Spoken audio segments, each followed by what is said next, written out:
All right, first day on the hunt. Let's do this.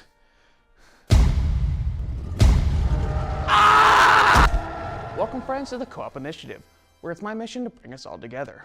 Obviously that means I had to leave my expedition early, but before I set out on a new adventure, how about I take you along with me and tell you about the wonderful co-op in Monster Hunter World, my favorite game of all time.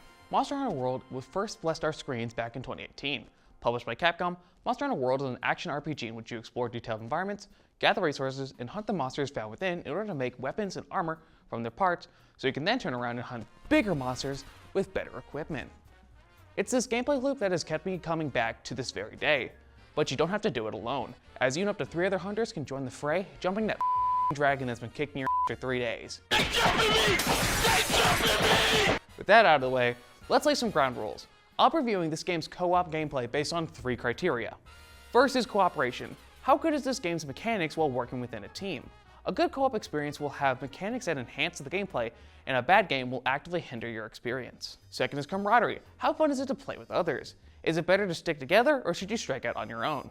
Lastly is community. How important is communicating to your teammates, and how effectively can you communicate? Because I'm shy and I don't really want to talk to people. For cooperation, every hunter has the same universal mechanics, with the biggest difference being their weapon of choice. Weapons like the hunting horn can provide buffs for you and your allies, or your weapon may have a status element that can knock out, paralyze, or even poison the monster. There are items that can help everyone in the vicinity around you, cure status ailments, or even increase your critical damage. As long as you're in the fight, every hunter makes a difference. However, if you don't have my favorite skill, Flinch Free 1, this'll... Stop!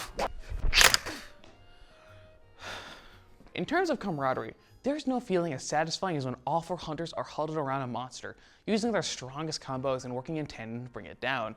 It's especially important to fight together, because the monster's health and status build-up resistance scales with the amount of hunters in the hunt.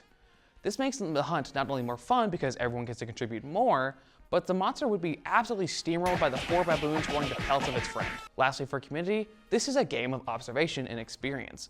Much like how you need to take a couple of hunts in order to learn a monster's patterns and weaknesses, it'll take a couple of hunts to understand the strategies used by other hunters to work effectively.